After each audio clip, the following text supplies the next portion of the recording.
Ну, как вам не стыдно меня обманывать? А что я такого сказал?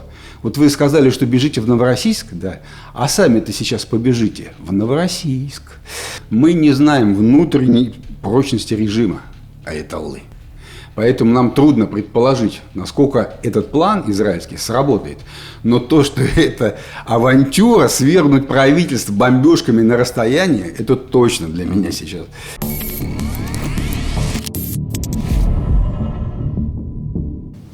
Здравствуйте, вы на канале Ширяев и Ширяев снова, где это я, журналист Евгений Ширяев, и мой отец, военный обозреватель Валерий Ширяев. Мы обсуждаем последние события.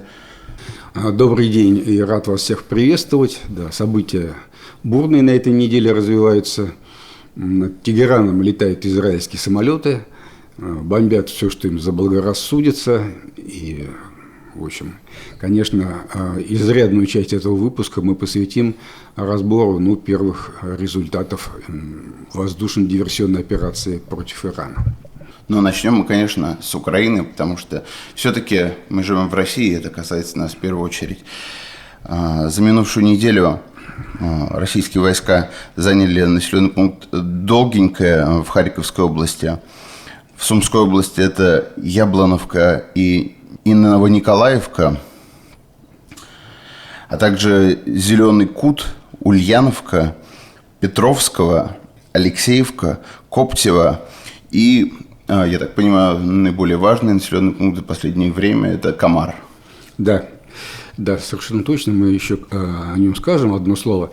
А вообще, Зеленский на истекшей неделе выступил с заявлением, сказал, что удалось остановить наступление российской армии в Сумской области.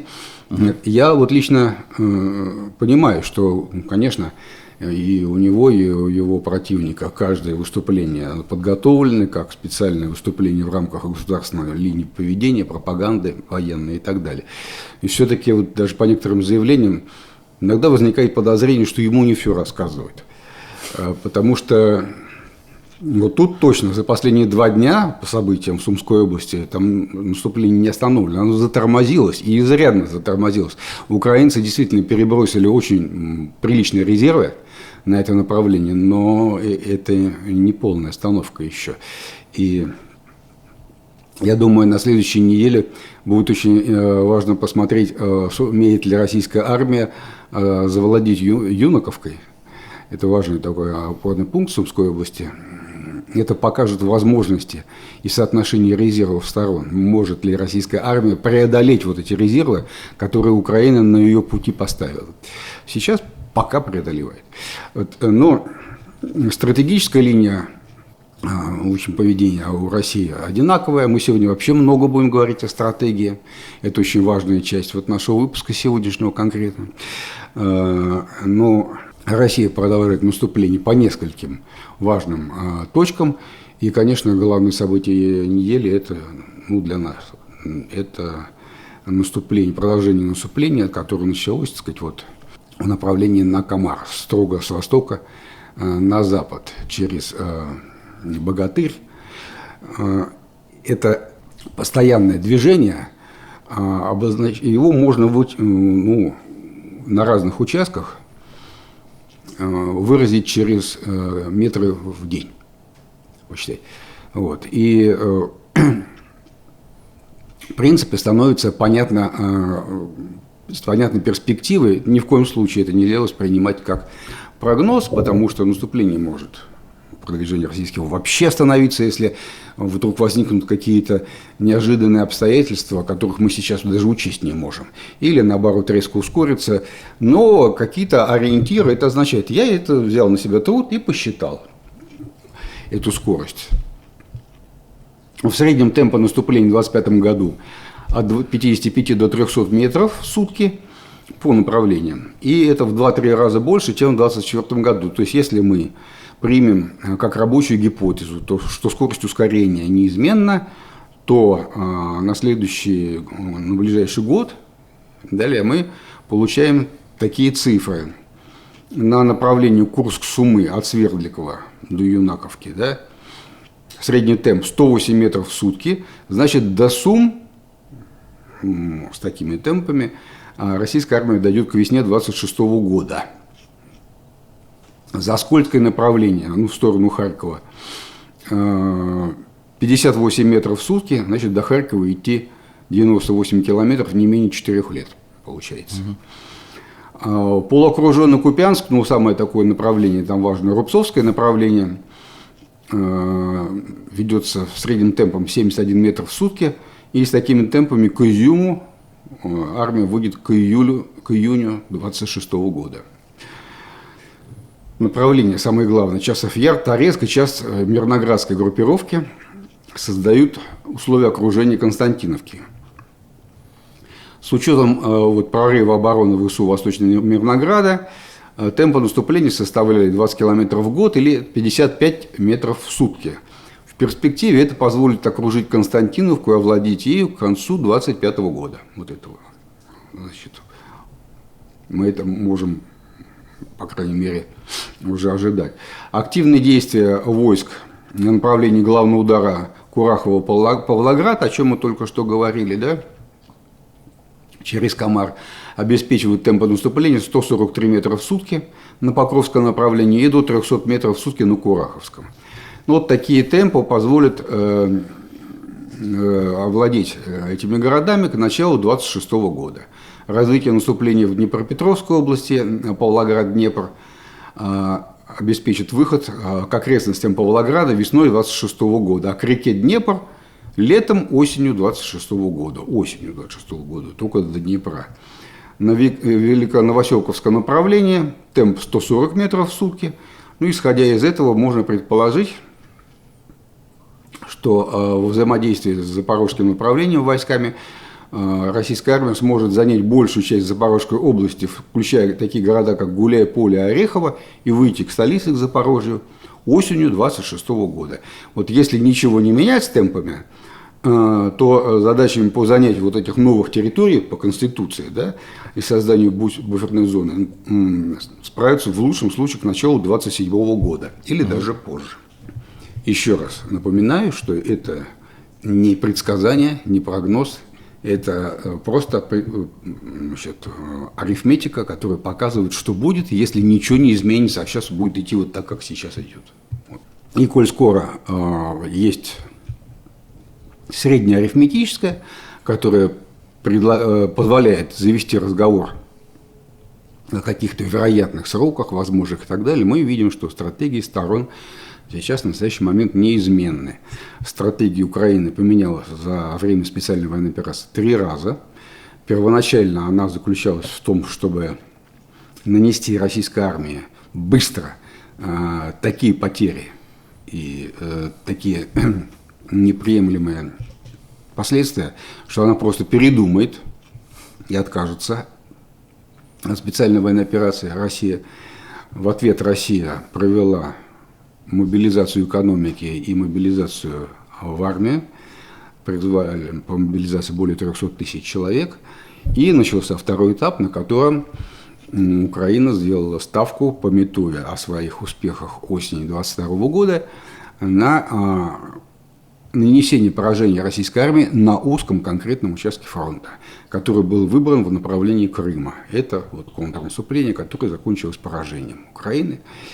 В дальнейшем, и эта вторая стратегия была пересмотрена, и они, я имею в виду командование ВСУ, сосредоточились на выполнении стратегического плана долгой войны. Многие ее сравнивают с Первой мировой войной, то есть война на истощение. Конечно, я бы предложил, учитывая, что мы сейчас будем об этом говорить, другую модель. Я думаю, это скорее модель Ирано-Иракской войны.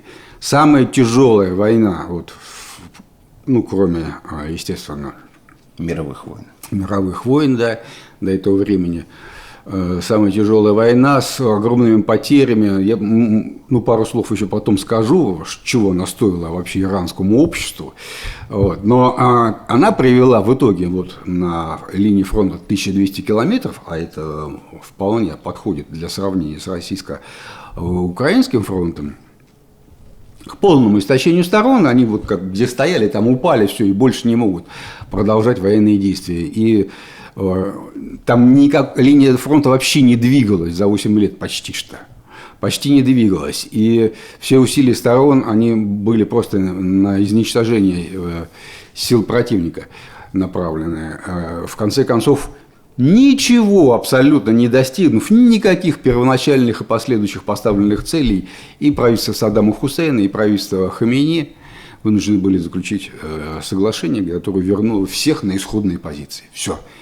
И абсолютно было непонятно, зачем вообще, так сказать, надо было начинать эту войну. Вот эта модель, она вот гораздо ближе к той стратегии, которую выбрало украинское руководство. То есть пропорционально равные потери в ходе военных действий, которые приводят к истощению обеих сторон и прекращению боевых действий на том месте, на каком стояли. Но по многим параметрам положение на фронтах очень сильно отличается от картины Ирано-Иракской войны, поэтому это некорректное сравнение, но тем не менее вот стратегия такова. Ну, а стратегия России понятна. Просто давление по всему фронту и понижение оборонительного потенциала Украины, украинского общества, вообще украинского государства.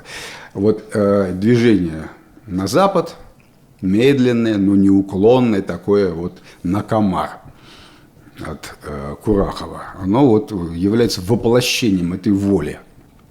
Зачем вообще сравнивать войны? Вот кто-то сейчас пытается сравнить Ирано-израильскую войну с российско-украинским конфликтом. Зачем сравнивать с Ирано-иракской войной? Всегда все по-разному. История не терпит сравнений, это всегда плохо. Есть такое выражение, что любая аналогия хромает. Поэтому, если ты внимательно изучишь сравниваемые объекты, сделаешь оговорки, что это так-то, так-то, но тем не менее, это не точное совпадение, то все будет корректно. Конечно же, сравнения позволяют нам сделать прогноз или понять какие-то закономерности внутри событий и так далее. Это неизбежно, историки всегда сравнивают. Но как только начинается вопрос там о странах, о народах, сразу же возникает вопрос о менталитетах там, и так Конечно. далее. И ты это любишь очень приводить в пример, что там арабы и так далее. Тогда поговорим. Зачем вообще сравнивать, если потом в итоге выясняется, что неправда, ничего не так. Ландшафты разные. Потому что в прессе, в западной сейчас, прямо впрямую начались сравнения. И об этом говорят очень много. И публика в ажиотаже начинает что-то еще читать, поэтому, конечно, нельзя об этом не говорить. Ну, понятно. Само собой, это не я начал, извини меня. Вот, поэтому вот стратегия сторон, она, в общем, приводит вот к тем цифрам, о которых я сказал. В общем, посмотрим, чем все это закончится. Еще раз напоминаю, что эти цифры могут резко измениться, я имею в виду среднее суточного продвижения.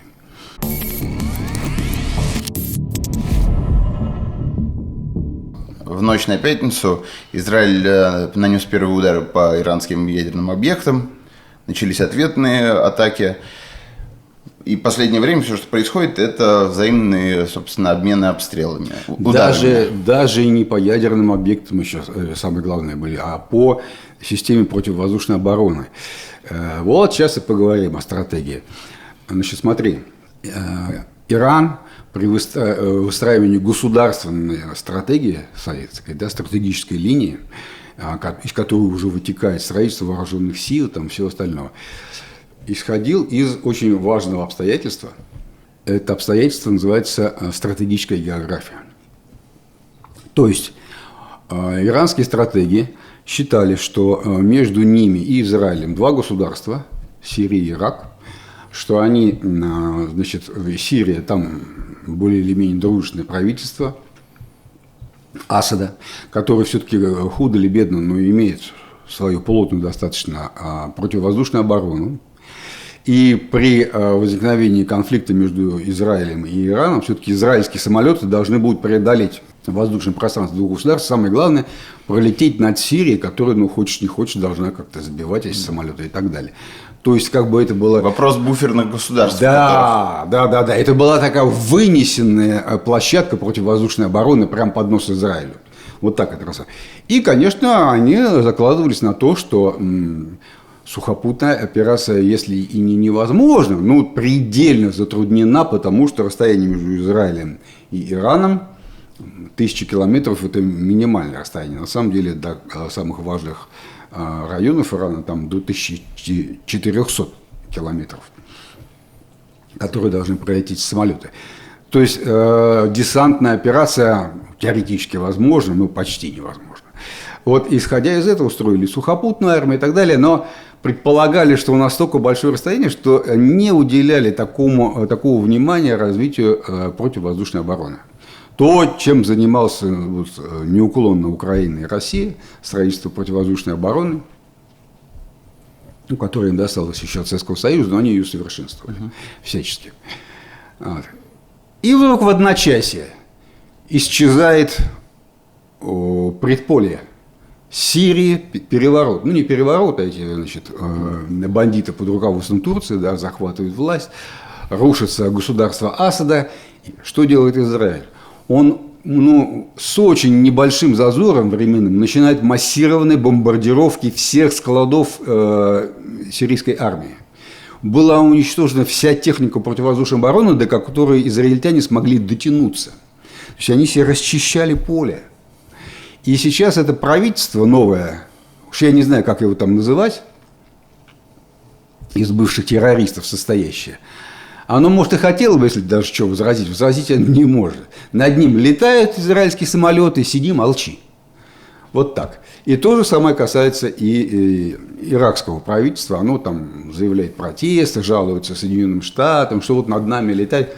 В небе над Сирией не спеша огромные лайнеры, топливозаправщики, да, заправляют бомбардировщики израильские на подлете к Ирану.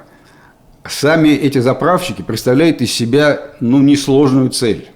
Они не такие скоростные, они не маневрируют очень серьезно, так как это могут делать, уходя от зенитных ракет, допустим, там, истребители. Они вообще не маневрируют, они наполнены топливом, то есть взрываются мгновенно, как огненный шар, и абсолютно ничего не боясь летят над Сирией. Значит, Иран просчитался, он заложился на другую страну, поэтому все, что сейчас, значит, правительство, военно-политическое руководство России налаживает в отношениях между Россией и Белоруссией, Лукашенко, может показаться тем, что там вот строится такой вынесенный вперед НАТО какой-то военный. Нет, тем не менее, главное, на что может рассчитывать любая страна, на театр военных действий на своей территории, которую она контролирует.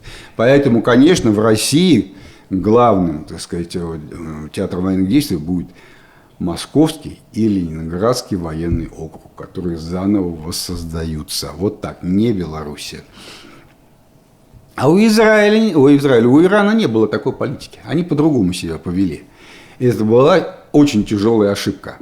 Значит, поскольку серьезную систему противовоздушной обороны и не создавали, она была такая лоскутная.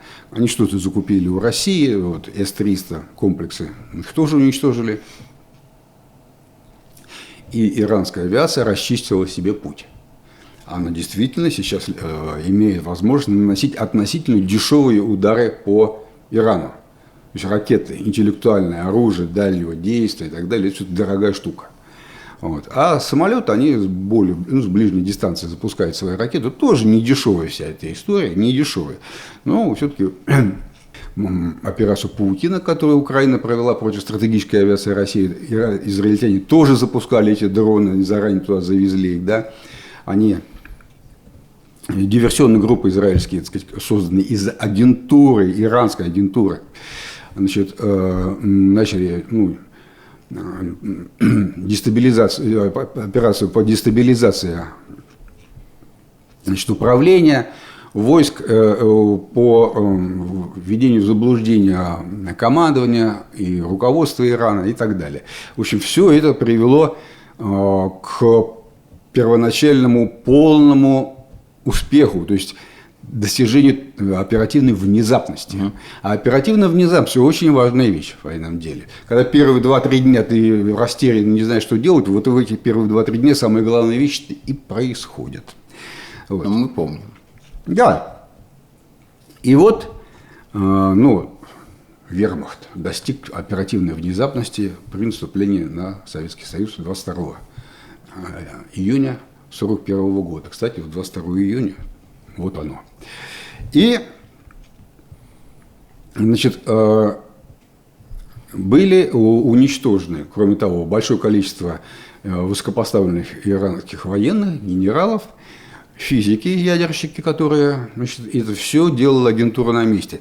Но были ли признаки, по которым можно было догадаться, что сейчас наступит, сейчас начнется война, будет проведена воздушно-диверсионная операция? В принципе, эти признаки были, и самое главное, вот в условиях, когда на тебя так давят на переговорах, когда ты понимаешь, что могут прибегнуть к военному давлению, ты должен сам быть начеку постоянно. Эти признаки, которые ты должен вместе сложить, проанализировать и принять решение, что делать, называются у военных разведпризнаками. Вот смотри, наша кошка Муська, значит, когда ее хватают и сажают в клетку, и везут в машину, и везут куда-то из города в деревню, из деревни в город, она просто терпеть этого не может, старается спрятаться и так далее. Она сидит и наблюдает. Если она видит, что люди понесли сумки, одевают какую-то другую одежду, которую они раньше, она висела на полке, да, она слышит интонации наши, прислушивается к интонациям, она очень четко видит, как действуют люди, когда собираются к отъезду, когда раздаются, она же уши включает, скрип там, ворот или, допустим, открываются двери гаража, и вдруг она, когда видит, что мама надела куртку, которую она в деревне не носит, а вот носит ее в Москве, она уже понимает, что через 2 минуты начнется операция по ее депортации. И в этот момент она, конечно, делает все, чтобы отвлечь наше внимание и скрыться в одном из закутков, который она заранее себе выбрала, как тайное убежище. То есть она различные разведпризнаки в голове складывает и видит процесс, видит конечную точку процесса и понимает, к чему он приведет. И знает, что это означает. Да?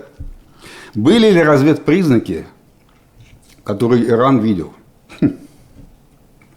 Соединенные Штаты объявили об эвакуации персонала из Ирака и из-за многих учреждений Ближнего Востока. Потом Соединенные Штаты перебросили срочно вот эти ракеты, о которых мы говорили, дешевые, для борьбы с дронами, на Ближний Восток для борьбы с дронами противника на Ближнем Востоке, а не на Украине. Ну, это могло быть, например, признаком того, что начинается новая атака на хуситов, допустим. Да, ну когда в совокупности ты все это смотришь, получается, что нет. Никакой новой атаки, вот оно. Значит, Соединенные Штаты опасаются нападения на свои объекты, и дальше мы видим все действия Израиля, которые, значит, потихоньку к этому подводят, и мы видим, что объявлено так публично 60 дней перерыв. Ну, время, которое Трамп дал иранцам на размышления, 60 дней. Трамп, он на самом деле путаник великий. И очень много у него было случаев, когда он там давал кому 2 недели, кому 100 дней. Постоянно. И так далее, постоянно, да. И здесь вроде бы как иранцы и не должны были реагировать на эту цифру. Ну, дал 60 дней. У аргентинского классика Борхеса есть такая история, на логику. Во время гражданской войны в России все бегут, пытаются сесть на корабль в эмиграцию и так далее, хаос. В Южной России встречаются 2 ранее знакомых уже еврея, бегут, и один другого спрашивает, значит, а вы куда бежите сейчас? А тот ему отвечает, я бегу в Новороссийск. Как вам не стыдно меня обманывать? А что я такого сказал? Вот вы сказали, что бежите в Новороссийск, да, а сами-то сейчас побежите в Новороссийск. То есть, понимаешь, то есть, ты знаешь, что я тебя обманываю, и любое мое слово для тебя заранее обман, я тебе говорю правду. И эта правда становится в твоем уме обманом. Поэтому, конечно, иранские генералы отмахнулись, там 60 дней, будем мы считать. А надо-то было считать на самом деле, потому что на 61-й день началась операция. Ну и уж когда создалось обстоятельство, что высшее командование военно-воздушных сил вынуждено было собраться на совещание в отдельном помещении, где их всех накрыли ударом. Это уж прям вот такой звонок, надо было соображать. Многих из них застали, как я специально подождал неделю. Не стал говорить, потому что есть такая военная хитрость. Можно людей, которых противник считает уничтоженными, спрятать где-то и, значит, на время. А потом объявить, что вот, значит, вот они живы-здоровы, все в порядке, да? Но прошла неделя, эти уничтоженные генералы не появились, а они обязаны выступить где-то там по телевизору и так далее. Первое заявление командования, которое осталось в живых, оно такое: солдаты, мы с вами твердо стоим на своем посту, сражаемся, ни шагу назад, так далее, значит, вот, воодушевить свои войска. И это все лучше всего делать вообще по телевизору. Ничего этого нет, значит, я делаю вывод, что у меня 95%, скорее всего, действительно все эти генералы убиты. Ну, в таком случае получается, что наша Муська, Нюся, умеет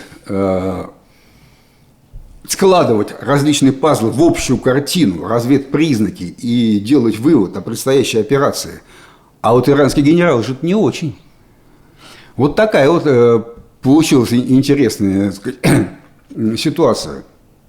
Дальше мы можем там говорить уже о последствиях дальнейших, но это вот критический момент был, когда все действительно растерялись.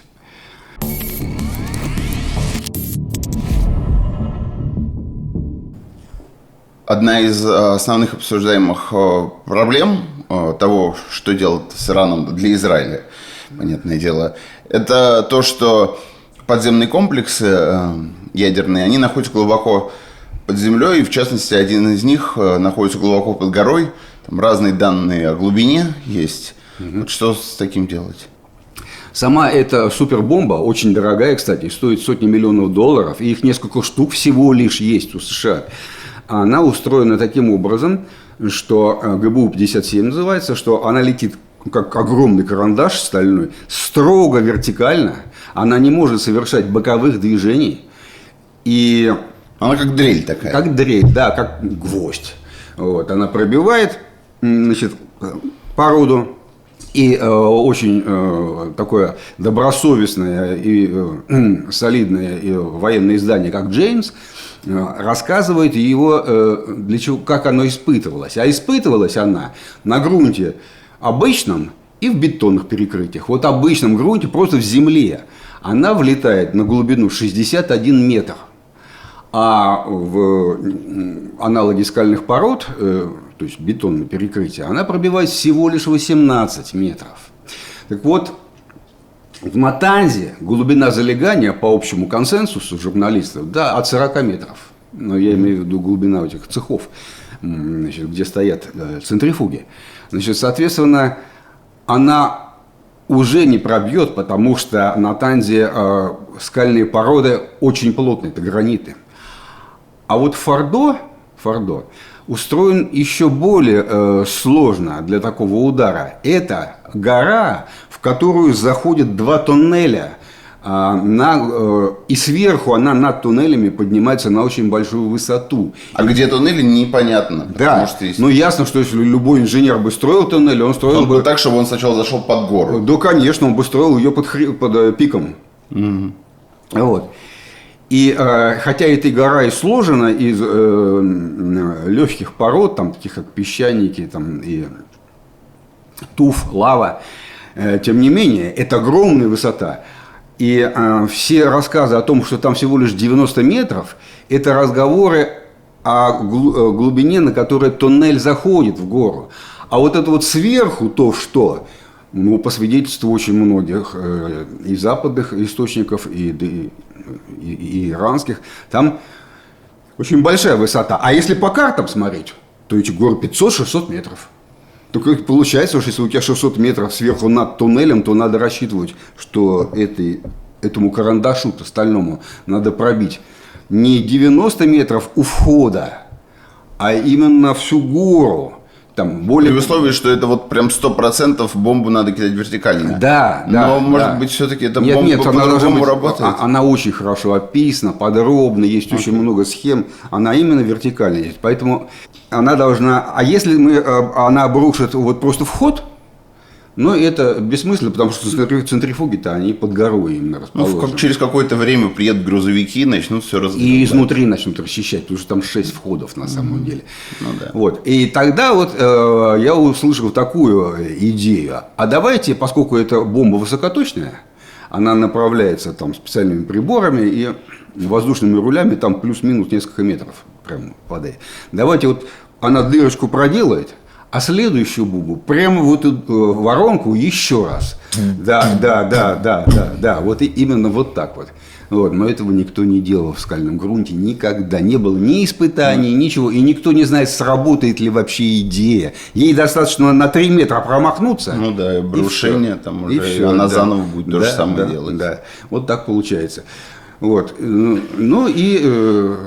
считается вроде как, что это такая бомба, которая, точно решит вопрос. По всем высказываниям политиков, именно политиков, да. Это такой предмет переговоров. Да. Вы там решайте, бомба-то у нас уже есть. Мы все решим уничтожить вас.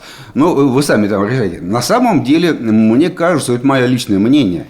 Все метания Трампа, то ли включаться, то ли не включаться в эту войну, они и объясняются в его неуверенности в том, что есть ли у него инструмент гарантированного уничтожения Фордо. Так что прям 100%. Если нет, а ему военные не могут соврать, сказать, что не, мы вам гарантию, господин президент, дадим. Если нет такой уверенности, то, конечно, лучше свое политическое реноме не подставлять. Поэтому он и включил снова свое любимое 2 недели. Да, 2 недели. Вот такая ситуация. В общем, горы есть горы. Я видел в Афганистане, как бетонобойные бомбы, очень мощные, советские, применяются против пещер, в которых маджахеды склады свои устраивали, там штабы и так далее. Не работает. Даже сравнительно небольшое залегание работает, но очень плохо. Это все для конструкции наравнений, которые сделаны в горах. Там просто в разы все утяжеляется. Вот так. А как другой способ еще? Да, и Джейнс, и советские очень солидные российские, так сказать, с большим прошлым военным эксперты рассматривают вариант высадки десанта Фордо. Захват просто горы, спецназ захватывает гору, проникает внутрь, и там все взрывает, это не бомба, руками. Так вот, в нее самое главное – это то, что утеряна оперативная внезапность. То есть это было бы в первый день, в первый час, и никто бы тогда могло бы, наверное, получить. Но из-за того, что вся эта израильская воздушная операция до сих пор протекает в режиме авантюры, как я ее называю, а авантюра получается, несмотря ни на что, нельзя даже такие удивительные и вроде невероятные варианты, как высадка десанта на Фордо, откидывать вообще. То есть, в принципе, может быть и есть какой-то такой хитрый уж совсем вариант. Но, в принципе, пока сейчас я не очень верю, потому что у Ирана уже столько времени было, чтобы подготовиться. Там и зенитные установки поставить, все, и войска туда, так сказать, насадить, которые будут этот десант отражать и так далее. А Израиль, насколько я понимаю, лет 20 готовил эту всю операцию? Была такая? Так они говорят. Да. На самом деле, не могу тебе сказать. Для того, чтобы агентуру туда внедрить и с ней научиться работать так, как они работают, бесподобно, конечно, нужно длительность. Они же это и делали на протяжении лет. Там в 2012 году была эта история с тем, что они вирус запустили, который неправильные данные от центрифугов давал. Это работа. Убивали ученых постоянно. Да, постоянно. Эта работа разведки, она очень длительная была. А военные, нет, я думаю, что они возможно, да.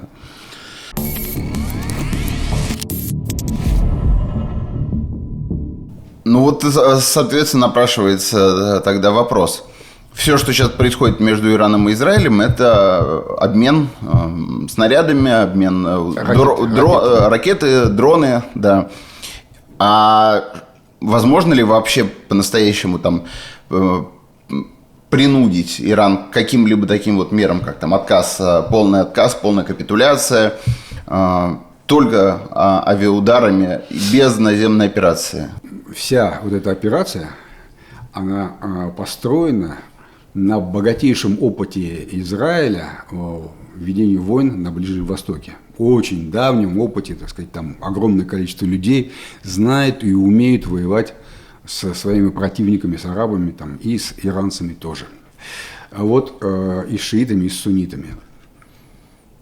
Здесь важнейшей частью этой операции является информационно-диверсионная операция, составной частью. Потому что, если мы посмотрим в прошлое Израиля, мы поймем, что все войны, которые Израиль вел, они были очень короткие. Угу. То есть менталитет противника в столкновении таков, что в критической ситуации, в фазе критической, он психологически неустойчив. И если надавить, то можно его обратить в бегство, там, заставить его растеряться и даже сдаться. Все эти сражения были очень, которые вот по-настоящему войны, не стрельба через Суэцкий канал, а вот прямо вот войны, они, конечно, были скоротечными операциями. Иногда очень быстро спланированы, но все равно скоротечными. И они строились вот на этом принципе. Дрang und Sturm, то есть буря и натиск. Быстро, неожиданно, совершенно неожиданный удар, резко противник теряется, и все, окружение, 600 танков там, 1200 танков, 2200 танков на Суэцком канале окружены, там все, конец. Но все эти операции проводились в наземных сражениях. Израильская армия, израильское общество не заточены под длинную, нудную, настоящую окопную войну а-ля Первая мировая, Ирано-Иракская или вот СВО. Нет, никогда не такого не вели и стараются быстро закончить дело. Для этого важнейшей составной частью вот операции воздушной, которая они вели, является диверсионно-информационная операция. Ну, там, постоянное нагнетание информационных поводов. Ты не обратил внимания, что уже на второй день или на третий там, после первого удара стали распространяться информационно-официальные какие-то даже сообщения о том, что Иран готов сдаться, что он уже прислал эту самую делегацию, там попросил посредников, Омана, еще кого-то заступиться за ним перед Соединенными Штатами. То есть абсолютно, как потом выясняется, не соответствующие действительности. Заявления, которые массой идут одну за другой, и одновременно внутри Ирана ведется диверсионная работа, взрываются водопроводы и так далее. То есть канализация, там, не знаю, вынуждает людей покинуть Тегеран, провоцирует панику. Вброс о том, что Ахмадиджада убили. Да, Ахмадиджада убили и все остальное. И вот это вот все вместе, в куче, должно породить неуверенность, растерянность и панику. И на эту панику принудить правительство к сдаче. Если получится. Да, все исторические аналогии хромают. И тем не менее. Никто не посмеет сейчас сказать, что Соединенные Штаты могут напасть на Вьетнам и быстро нанести ему поражение. Мы уже помним, что было в Вьетнамской войне. Предположим, на месте Ирана сейчас украинцы. Что они сделали, когда пропустили первые удары, и российская армия начала занимать области и так далее? Оглянулись, увидели, что управление государством не утеряно, управление армией не утеряно, противовоздушная оборона частично сохранилась, отряхнулись и начали тяжелую рутинную работу организации сопротивления. Да? Не растерялись, проявили упорство, волю. И сейчас до сих пор специальная военная операция характеризуется в первую очередь тем, что стратегическую линию сторон обе армии, превозмогая все, в жесточайших условиях совершенно продвигают, то есть невзирая на потери. Да? Очень высокая стойкость войск. Предположим, они на месте иранцев, украинцы. Смогли бы израильтяне вот так легко летать через Сирию? Потому что первое, что надо сейчас сделать, это закупить в союзном Пакистане зенитные установки новые, опять, взять в долг хотя бы. Быстро их переправлять на территорию Сирии и начинать обстреливать там прям, потому что эти топливозаправщики беззащитные на самом деле. Надо делать засады. То, что делало украинское ПВО против российской армии. Все. Надо проявить твердость. И тогда всплывет самое главное вот это обстоятельство. А, собственно говоря, что может Израиль сделать-то в условиях, когда до противника 1000 километров, и он не может провести десантную операцию? Только самолетами. И тут мы видим, что в израильском плане заложены очень серьезные элементы авантюры. Прям самая настоящая авантюра. Выйдет, не выйдет. На ура, понимаешь? Работает ли это? Да еще как работает. Самые ярые сторонники СВО, победы в СВО и так далее, вдруг неожиданно на 3-й день начали пророчить Ирану поражение, что все кончено, что Иран проиграл. Собственно, а почему проиграл? Если сейчас просто упереться рогом и сказать: все, бомбите. Мы согласны, да? Югославскому обществу хватило 62 дня, чтобы свергнуть Милошевича. И не пользовался никакой, правда, честно говоря, большой серьезной поддержкой. Мы не знаем внутренней прочности режима аятоллы. Поэтому нам трудно предположить, насколько этот план израильский сработает. Но то, что это авантюра свергнуть правительство бомбежками на расстоянии, это точно для меня сейчас. Вот, может, удастся. Потому что авантюры в жизни бывают, удаются. Такое случается. Кстати говоря, голливудская продукция очень часто строится на том, что полную авантюру герои задумали, а получилось. Потому что за героем правда. Он побеждает. Наверное, за Израилем правда, и он победит. Вот так подумали многие наши с тобой, соотечественники. Особенно то удивительное уныние, в которое многие впали, говорит просто для меня о чем? О том, что работает израильская стратегия-то. Работает на людей. Реально оказывает действие через границы, через 1000 километров дотягивается для людей, которые вроде бы совсем, далеки от Ирана. Нет, действительно работает, когда ты видишь, что успех, когда ты видишь, что тотальный разгром, хочешь не хочешь, ты признаешь, что да, видимо... И потом тебе надо что сделать? Успокоиться и сформулировать, что такое тотальный разгром. И выяснилось, что в Иране-то ничего тотально не разгромили. Вот так. Поэтому... бабка надвое сказала. Может получиться, может не получиться. А если Али Хамини убьют? Хамини, если убьют, будут выборы. И этот высший их совет там, 88 человек, их тоже выбирают, кстати. Потому что там республика исламская. Мы еще 2 словечка про нее скажем в будущем. Они выберут нового. Трамп сказал, что просто ему известно расположение Хаминеи, и расчет может быть на то, что никаких выборов все-таки не будет, и просто сметут всю верхушку Ирана.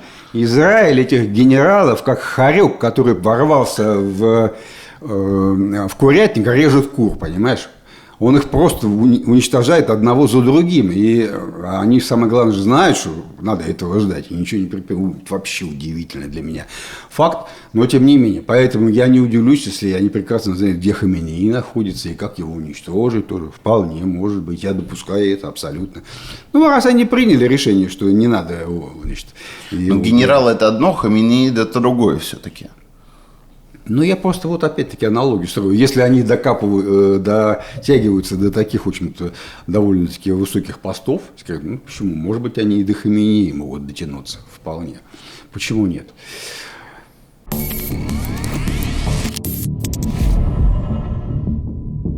Осенью прошлого года мы уже обсуждали ситуацию с Ормузским проливом, что Иран, возможно, его уже заминировал, что...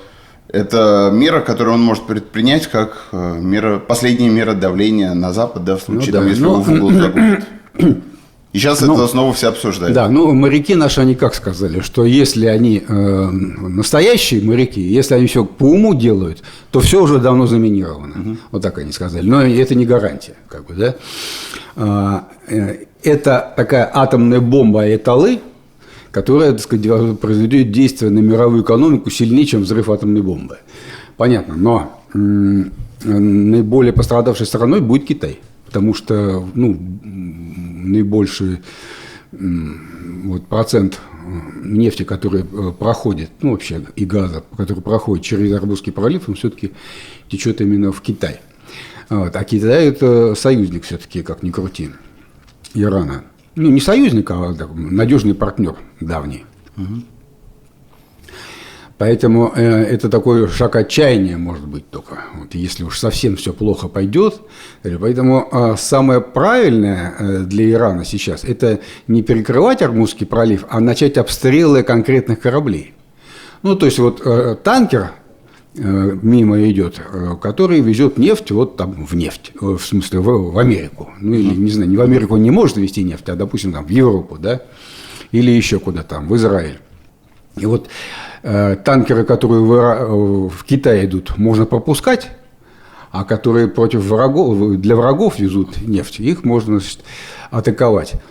Как это они сделали? У них вдоль береговой линии, вдоль Армузского пролива, проложены хорошие шоссе, сейчас они их модернизировали, все, и там активное очень движение, огромное количество машин ездит и так далее, и идут обычные фуры. И на них написано Кока-кола, молочные продукты и так далее. Просто фура. Потом разворачивается, открывается, а там противокорабельная ракета стоит внутри. Так замаскировано. Эти машины, они курсируют вдоль побережья. Поэтому любой гражданский корабль они могут обстрелять неожиданно. И в этой неожиданности и содержится главное их преимущество. Военный корабль, скорее всего, почти наверняка эту противокорабельную ракету собьет. А танкеры нет. И недаром загорелись тут 3 танкера сразу, неожиданно вдруг в Армузском проливе. Это просто, мне кажется, такой намек. Конечно, это уже пиратство будет. Если обстреливать мирные корабли, танкеры и так далее, это, конечно, уже бандитизм такой морской и последняя отчаянная мера. Это они таким образом, конечно, могут напроситься на десант уже и на наземную операцию на своей территории. Айтала, я имею в виду. Поэтому, конечно, это очень сильное оружие, но пока обстоятельства не настолько плохи, чтобы к нему прибегать. Они пока еще ждут.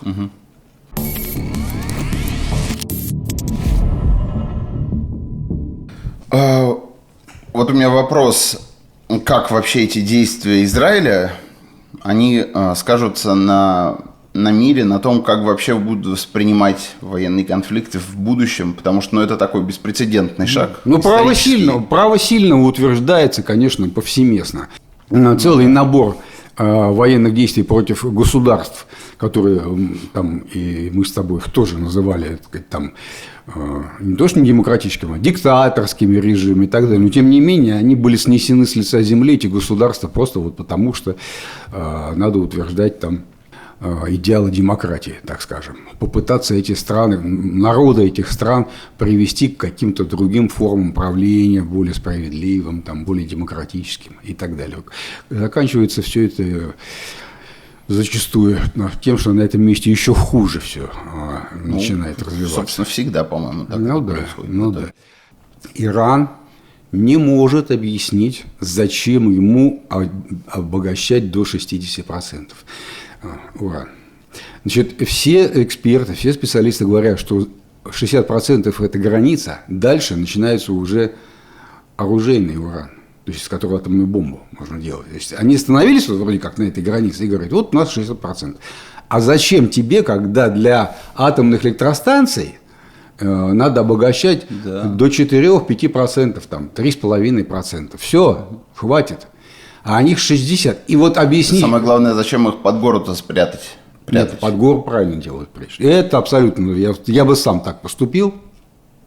Все страны, которые свои атомные комплексы развивают. Для безопасности? Конечно. Это ничего тут такого предосудительного я не вижу. А вот то, что они используют этот режим нераспространения, ведь они же как? Они подписали договор. У них работают, и сейчас там сидят инспекторы МАГАТЭ, они их только никуда не пускают. А так вообще-то раньше и пускали. И эти инспекторы МАГАТЭ по этому объекту Фордо ходили, как по Тверской улице люди ходят. Так что все это не так просто. Но все-таки объяснить, зачем 60%, они не в состоянии. Это первый факт, важный очень. И второй, конечно, все-таки они из официальной доктрины не изъяли вот это вот свое утверждение, что Израиль не имеет права на существование как государство. Если не имеет права на существование, то что, его уничтожать же, получается, надо? И плюс, когда с атомной бомбой все вместе соединяется. Ну, да. Поэтому Израиль, конечно, постоянно настаивает на своем праве на превентивный удар. И совершенно не интересуется международным правом. Абсолютно не интересуется. Короче, последние десятилетия набирает силу тенденция, что международное право по боку, у кого сила, тот и прав. Вот. И Израиль эту тенденцию укрепил сейчас. Вот такое мое мнение. В конце концов, это гражданский взгляд на военные обстоятельства.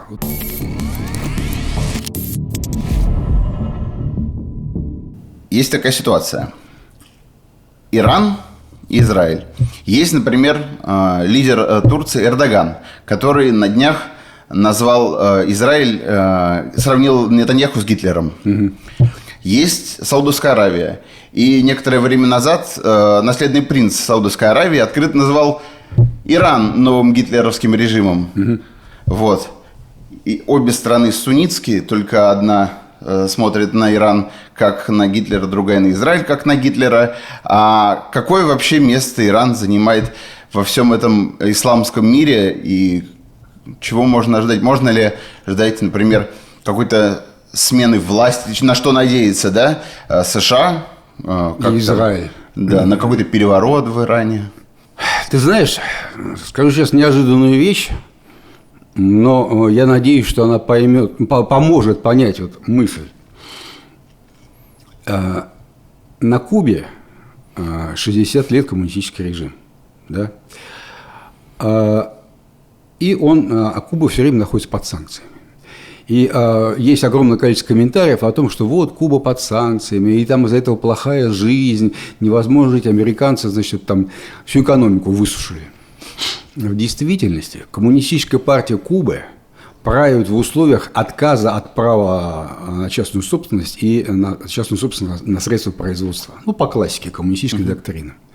Они довели свою страну сами до ручки, безо всяких санкций. Они вполне могли бы пойти по пути китайской коммунистической партии, ввести свободный рынок и так далее, и все бы по-другому сейчас заиграло. Совершенно по-другому. Нет, они упорно держатся за идеологию. И вот проблема Ирана не в том, что важная проблема санкций, не спорю, и на Иран они очень плохо влияют, на его экономику, но главная проблема Ирана в том, что не выдержала проверки временем сама концепция Исламской республики идеологическая. Ну, что такое Исламская республика? Есть высший совет, он тоже выборный, неких религиозных авторитетов, которые прям вот совсем авторитеты. И они отбирают к выборам, кого допустить, кого не допустить из граждан. А потом говорят, это же гражданские власти. Вот выбирайте из тех, кому мы вам разрешили.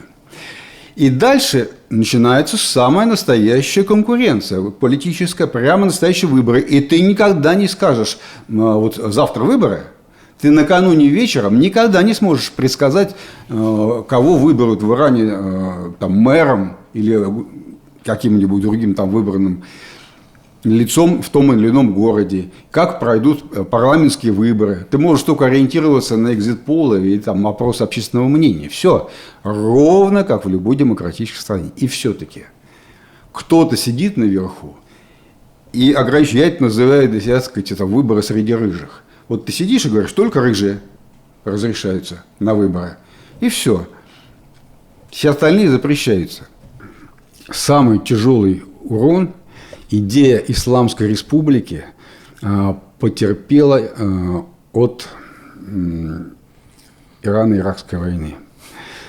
Я вот сам вот разговаривал с человеком, который несколько лет воевал, иракский гражданин, да, на фронте. Капитаном был иракской армии. Вот Басиджи – это корпус этих самых резервистов, да, добровольцев. Очень большой. 14-летние дети, завернуты в белые одежды, с бормотанием «Аллах Акбар, Хамини Рахбар», то есть «Аллах велик, нами руководит Хамини», да, идут, взявшись за руки, тарят через минное поле на живую, то есть вместо тралов работают дети, 14-15-летние подростки, и взлетают на воздух по очереди на мины. В ужасе на это смотрят иракцы, понимаешь? То есть вот я попросил одного иранца, не иранца, а гражданина другой страны, в Иране, опросить при удобном случае, когда будет возможность, кто из его знакомых имеет потери в семье во время Ирано-Иракской войны. Она шла с 80 по 88 год. Саддам Хусейн решил воспользоваться смутой исламской революции и отхватить кусок. Да? Ну, потом все это закончилось.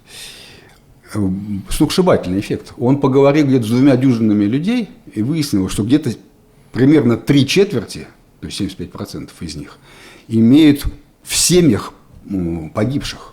Ну, не обязательно прям прямых, близких родственников, там отец или там брат, ну, каких-то там дяди и так далее, дальние родственники. Но, тем не менее, в семьях в 3/4 погибшие мужчины. Это страшные потери, более 500 тысяч официально. И это запомнили навсегда. И вот, когда она закончилась ничем, эта война, просто вот на ровном месте, зачем начинали? Это нанесло тяжелейший удар по вот этому религиозному такому энтузиазму, с которым встретили смену шахского режима, революцию и так далее, с надеждами на изменения к лучшему. И с тех пор режим деградирует. Все меньше и меньше людей, так сказать, ему. А уж когда начались эти все там, санкции, и очень серьезно, так сказать, стал вопрос о том, что они не умеют управлять еще государством, все, конечно, все хуже и хуже становилось. Поэтому, конечно, вот мое мнение такое, что будущего у системы политической у них нет. Они не умеют обращаться с современной экономикой. Они довели до ручки свой национальный реал, свою валюту. И эта безумная совершенно инфляция привела к тому, что мы смотрим, вот я очень люблю иранское кино, недавно смотрели фильм, там в основе лежит просто эпизод, ситуация с золотом. Граждане при совершении сделок, покупки, продажи используют золотые слитки и золотые монеты. Это до чего надо было довести, то есть реалу своему собственному. Недаром Путин так вот Набиуллину-то поддерживает, когда она бьется за сокращение инфляции, невзирая на жалобы там, всех капитанов государственного бизнеса и так далее, что вот у нас инвестирование, значит, плохо идет процесс. А она все-таки сражается за снижение инфляции, потому что как только инфляция растет, люди бегут от своей валюты. Они начинают покупать доллары, евро, золото и так далее, все недвижимость, только не рубль. И это катастрофа. Она, конечно, в Иране наступила. И очень-очень много еще вопросов, по которых совершенно очевидно видно, что иранцы не справляются с управлением государством. То есть Иранская Исламская Республика Иран не выдержала испытания времени. А война... Конкуренция идей. Да. А война, это вот как в моем любимом фильме о бедном гусаре «Замолвите слово», там в самом конце, значит, герой Леонова что говорит? Проверка, она всем проверка. Вот война – это предельно жесткая проверка на устойчивость для любого режима. Не знаем мы сейчас, обрушится ли режим Айталы или не обрушится в Иране, потому что любое нападение внешнее, оно консолидирует людей между собой. Но, конечно, в Иране половина населения не персы. Курды, там армия, в смысле азербайджанцы, кого только нету. В общем, большое количество, белуджи всякие. Вот. И страна-то на самом деле может развалиться на национальные даже провинции. И так может произойти. Особенно, когда про курдов говорим. Это народ, мечтающий о независимости и собственном государстве. В принципе, вот на сейчас я этот режим оцениваю как достаточно устойчивый. Это клерикальный режим, который идет в будущее с вывернутой назад в прошлое головой, абсолютно не имеет никаких исторических перспектив, но пока я считаю, что Израиль зря надеется, мне кажется, на то, что вот так от одного налета авиации там все порушится. Я думаю, нет. Но и будущего у этого общества нет.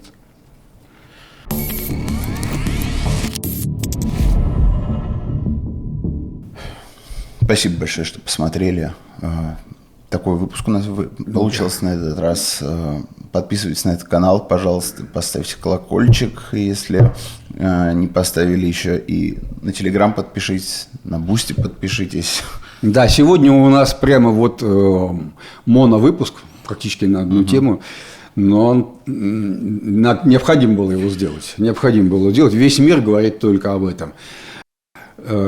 Я тоже рад, что мы с вами провели это время вместе. Ждем вас на следующем выпуске. И спасибо всем, кто нас поддерживает. До свидания. До свидания.